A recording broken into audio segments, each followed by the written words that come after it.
نحمده ونصلي ونسلم على رسوله الكريم اما بعد فاعوذ بالله من الشيطان الرجيم بسم الله الرحمن الرحيم لقد نصركم الله في مواطن كثيرة ويوم حنين إذ أعجبتكم كثرتكم فلم تغن عنكم شيئا وضاقت عليكم الأرض بما رحبت ثم وليتم مدبرين۔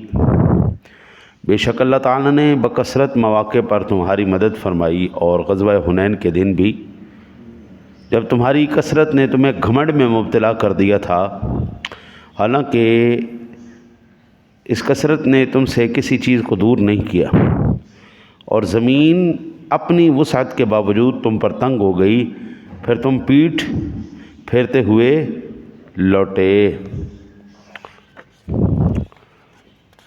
حضرت انسان کے اوپر بعض مرتبہ ایسی کیفیت آ جاتی ہے کہ جس وقت اس کے پاس نعمتیں نہ ہوں وہ اللہ سے دعا بھی کرتا ہے، عاجزی بھی کرتا ہے، انکساری بھی کرتا ہے کہ یا اللہ یہ دے دے، یا اللہ یہ دے دے، یا اللہ یہ دے۔ اور جس وقت طاقت اور قوت اور پیسہ آ جائے، اللہ حکم معلوم کہتے ہیں نفس ہر کس کم تراز فرعون نیست لیک اورا اون مارا اون نیست۔ ہم میں سے ہر کوئی بندہ فرعون ہے، بس فرق اتنا ہے اس کے پاس پیسہ اور حکومت تھی، ہمارے پاس وہ نہیں۔ پیسہ جب آ جائے نا جی، اختیار آ جائے، آسانی آ جائے، آسائش آ جائے، تو پھر بندہ کہتا ہے اسی تے خاندانی امیر ہیں۔ یہ ابھی نا ایک ورلڈ چیمپئن بنا ہے لڑکا، جیولن پھینکنے والا۔ اچھا، ورلڈ چیمپئن بننے سے پہلے نا جی اس کے جو بیانات آئے، میں بڑا غریب آدمی ہوں جی، میرے پاس کچھ بھی نہیں ہے جی، میرے پاس تو وہ سٹک پھینکنے والی بھی نہیں تھی، تو یہ نہیں بڑی میں نے فلاں سے ادھار لیا، فلاں سے ادھار لیا، میں نے فلاں سے پیسے لیے، یہ سارے اس کے بیانات آئے۔ جب وہ جیت کے آیا اور لوگوں نے کروڑوں روپیہ دیا، ہمیں 2-4 لاکھ بھی نہیں، کروڑوں روپیہ دیا نا جی، اور ساری ایڈورٹائز ایجنسیوں نے اس کو پکڑ کے اس کے اوپر انویسٹ کیا، تو اب وہ پھر اس کا جب بیان آیا کہنے لگا میں تو شروع سے ہی امیر آدمی تھا، میں کوئی فقیر آدمی نہیں تھا۔ طاقت آ گئی نا، اختیار آ گیا نا، پیسہ آ گیا نا، دماغ پھر گیا۔ یہ جو ذکر کیا جا رہا ہے غزوہ حنین کا، مکے سے 3 میل کے فاصلے پر ایک وادی ہے جس کا نام حنین ہے۔ کتاب المغازی للباقری کی 2 جلد کے لحاظ سے حافظ ابن حجر اسقلانی نے لکھا ہے کہ ذوالمجاز کے پہلو میں طائف کے قریب یہ وادی ہے۔ جب تک چند نظریات ان کا تدارک نہ کیا جائے نا، اس وقت تک اصل کامیابی نہیں ملتی۔ مسلمانوں کو اللہ تعالیٰ نے اپنے محبوب کریم علیہ الصلوۃ والتسلیم کے صدقے فتوحات تو بہت سی حنین سے پہلے عطا فرما دی، لیکن قبائل، عرب کے قبائل یہ سمجھتے تھے کہ جب تک مکہ فتح نہ ہو جائے نا، اس وقت تک یہ سرکار دو عالم صلی اللہ علیہ وسلم کے سچے نبی ہونے کی نشانی نہیں ہے۔ اگر یہ نبی ہونا ثابت کرنا چاہتے ہیں تو ان کو مکہ فتح کرنا پڑے گا۔ جب نبی اکرم صلی اللہ علیہ وسلم نے مکہ بھی فتح فرما لیا تو بہت سے قبائل اسلام لے آئے، لیکن بعض حوازن اور ثقیف، یہ 2 قبیلے بڑے جنگجو قسم کے قبیلے تھے، فن حرب کے ماہر تھے۔ ظاہری بات ہے جو بندہ خود لڑاکا ہو وہ کیسے کسی کی مانے؟ وہ تو آخری دم تک لڑے گا، وہ کسی کی مان کے تو نہیں بیٹھنے والا نا جی۔ انہوں نے آپس میں یہ مشورہ کیا کہ اس وقت مسلمان مکے میں جمع ہیں، اس لیے سب مل کر ان پر حملہ کریں، اور ان کے لشکر میں حوازن اور ثقیف کے تمام شاخیں جتنے بھی تھیں وہ ساری شامل ہوئیں، لیکن کعب اور کلاب ان سے الگ رہے۔ ان کے لشکر کے سپہ سالار مالک بن عوف تھے۔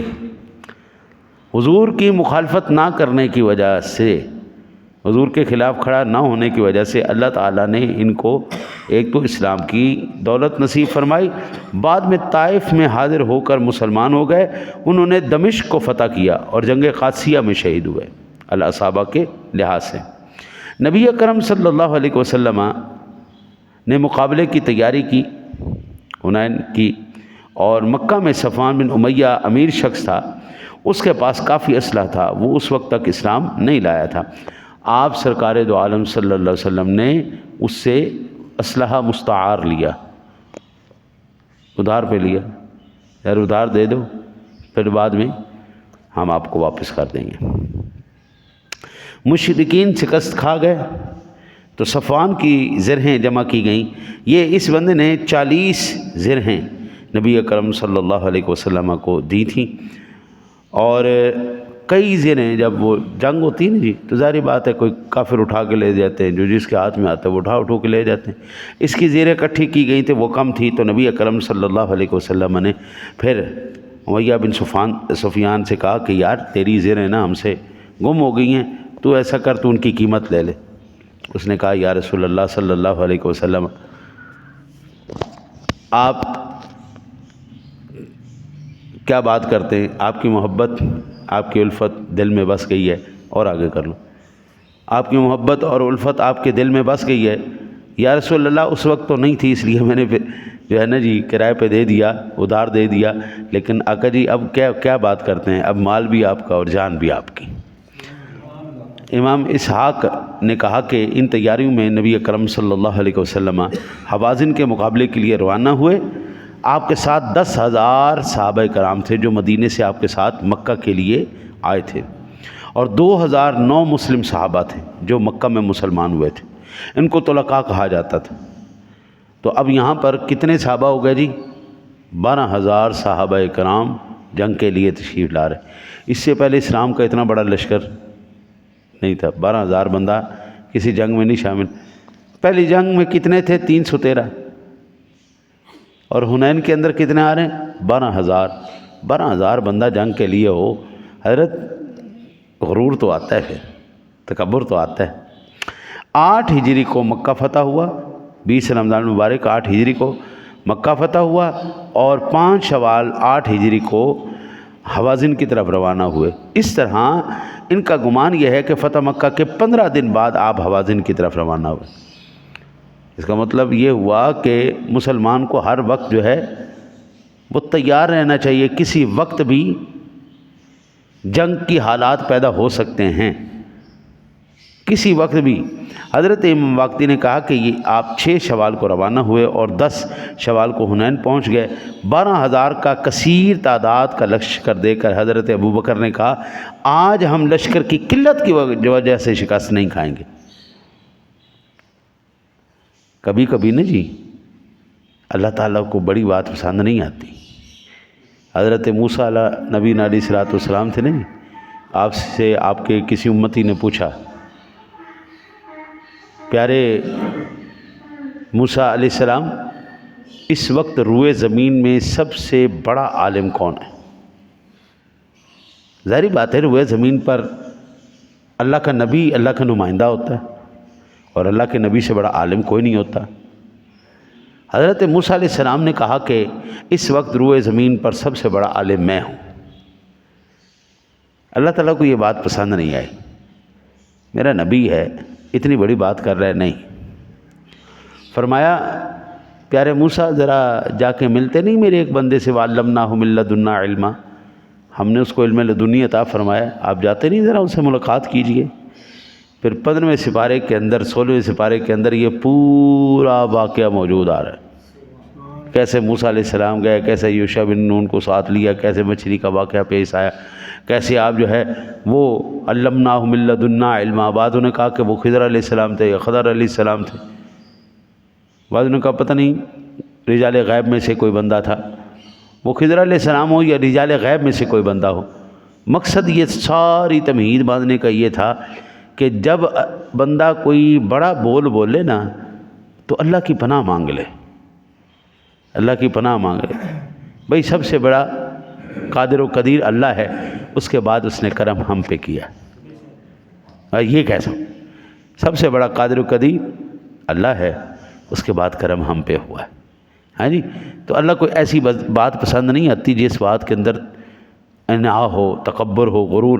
حالانکہ اب صدیق اکبر رضی اللہ تعالیٰ عنہ کے ایمان میں کوئی شک والی بات نہیں ہے، پکے سچے حضور کے صحابی، افضل البشر، لیکن کریم آقا جی علیہ الصلوۃ والسلام کے اس صحابی کی بات اللہ کو پسند نہیں آئی۔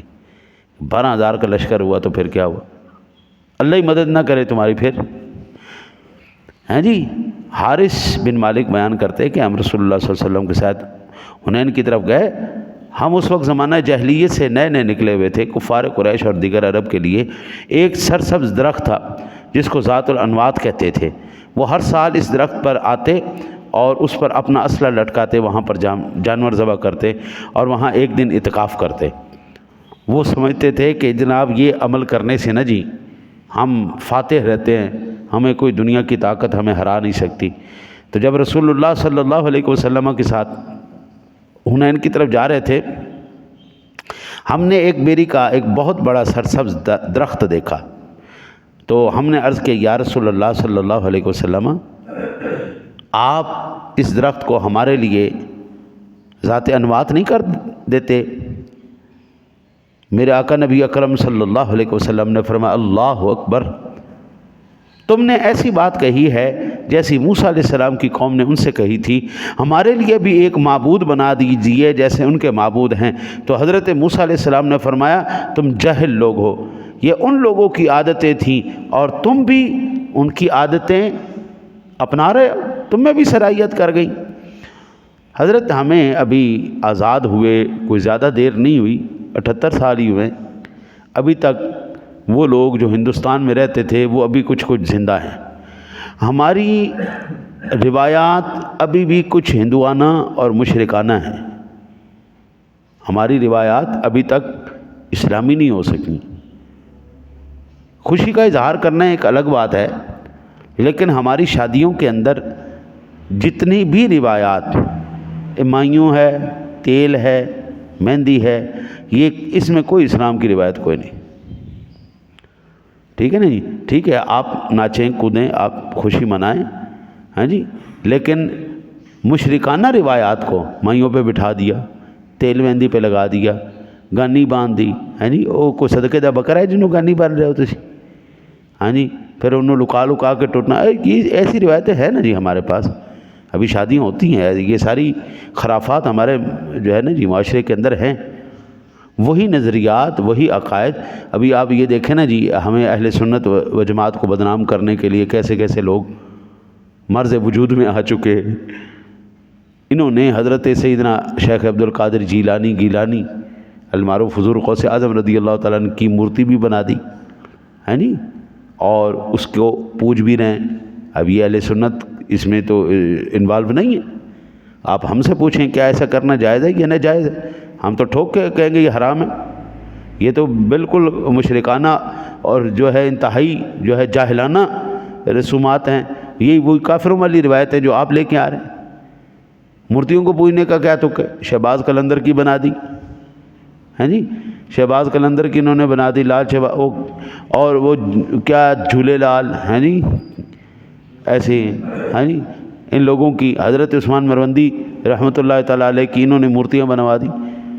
یہ جہالت ہے نا جی، یہ وہ جو عمل کرنے والے ہیں حضرت، ان کا کوئی اسلام کے ساتھ کوئی لینا دینا واسطہ نہیں ہے۔ ایک مسلمان کی غیرت کبھی گوارا نہیں کر سکتی کہ وہ اللہ کی ذات کو چھوڑ کر کسی مورتی کی پوجا شروع کر دے۔ اس کائنات عالم میں ایک ذمہ دار شخص ہوں اہل سنت کا، میں پوری ذمہ داری سے بیان دے رہا ہوں، ہم اس کائنات عالم میں سب سے زیادہ جس ذات کی عزت کرتے ہیں اللہ کے بعد وہ ہیں جناب رسالت معاب صلی اللہ علیہ وسلم کی ذات گرامی۔ ہم اللہ کے بعد اگر کسی کی عزت کرتے ہیں تو وہ جناب رسالت معاب صلی اللہ علیہ وسلم کی۔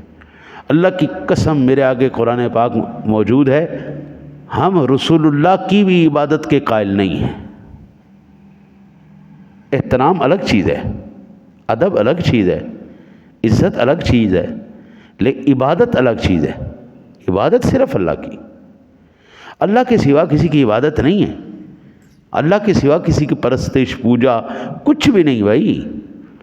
حضور کے لیے ہماری جانیں قربان ہیں، آپ کے حکم پر ہمارا مال قربان، سب کچھ قربان ہے، ماں باپ قربان ہیں، لیکن کہیں عبادت کی بات تو جب ہم جناب رسالت معاب صلی اللہ علیہ وسلم کی ذات گرامی کی عبادت کے قائل نہیں ہیں تو آپ تصور کر سکتے ہیں ہم اس کے علاوہ کسی اور کی عبادت کے قائل ہوں گے؟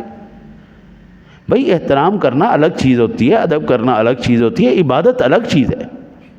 عبادت صرف ایک وحدہ لا شریک کی، کسی بھی طرح کسی بھی لحاظ سے ہم اللہ کو کسی کا ثانی نہیں مانتے۔ جو مخلوقات، جو انسان، جو لوگ رسول اکرم صلی اللہ علیہ وسلم کا اور اللہ کا مقابلہ کرواتے ہیں، میں ان کو سب سے بڑا جاہل سمجھتا ہوں اس کائنات کا۔ وہ اس کائنات کے سب سے بڑے جاہل لوگ ہیں جو رسول اللہ صلی اللہ علیہ وسلم کو اور اللہ کو آپس میں برابری پہ لانے کی کوشش کرتے ہیں۔ خالق خالق ہے، مخلوق مخلوق ہے۔ خالق جیسا کوئی نہیں، وَلَمْ يَكُنْ لَهُ كُفُوًا أَحَدٌ، اللہ جیسا کوئی نہیں بابو۔ ہاں پھر اس کے بعد وہ مخلوقات میں جب بات آئے گی تو پھر حضور جیسا کوئی نہیں۔ اللہ اور مخلوق کی بات موازنہ کرنا ہی جہالت ہے، اس سے بڑا جہالت کا کوئی اور منبع مرکز ہے ہی کوئی نہیں۔ صرف اور صرف وحدہ لا شریک، اس کے برابر کوئی نہیں، اس کی ذات کا کوئی نہیں، اس کی صفات کسی کے پاس نہیں، وہ وحدہ لا شریک ہے، وہ علام الغیوب ہے، وہ علی ہے، وہ بلند ہے، وہ حی ہے، وہ قیوم ہے، اس مالک جیسا کوئی نہیں۔ باقی رہی مخلوقات میں حضور جیسا کوئی نہیں، نہ میرے خدا جیسا کوئی ہے مخلوقات میں، نہ مصطفیٰ جیسا کوئی ہے۔ باقی جو کچھ ہے ان سے نیچے خدا کے برابر کا کوئی بھی نہیں۔ ٹھیک ہے جی، اس لیے حضور نبی اکرم صلی اللہ علیہ وسلم نے ارشاد فرمایا، بڑے تعجب کی بات ہے یار، تمہارے اندر بھی جو ہے نا وہی مشرکانہ وہ روایتیں سرایت کرتی جا رہی ہیں۔ موسیٰ علیہ السلام کی قوم نے کہا تھا یہ لوگ اپنی بتوں کو پوچھتے ہیں، آپ بھی ہمارے لیے ایک بت بنا دیں۔ تم نے وہی بات مجھے کر دی ہے کہ ذات انوات کا وہ پوجا کرتے ہیں، وہاں پہ آ کے بلیاں دیتے ہیں، وہاں پہ آ کے جناب اپنے ہتھیار لٹکاتے ہیں، تو آپ اس بیری کے درخت کو ہمارے لیے مقرر کر دیں، تو پھر ان میں مشرکوں میں اور تم میں فرق کیا رہا؟ بڑے تعجب کی بات۔ انشاءاللہ زندگی رہی تو کل مزید اس پر عرض کروں گا۔ اللہ سے دعا ہے اللہ تعالیٰ اپنے حبیب کریم علیہ الصلوۃ والتسلیم کا صدقہ آپ کو مجھے سمجھ کر قرآن پڑھنے کی توفیق عطا فرمائے۔ اللہم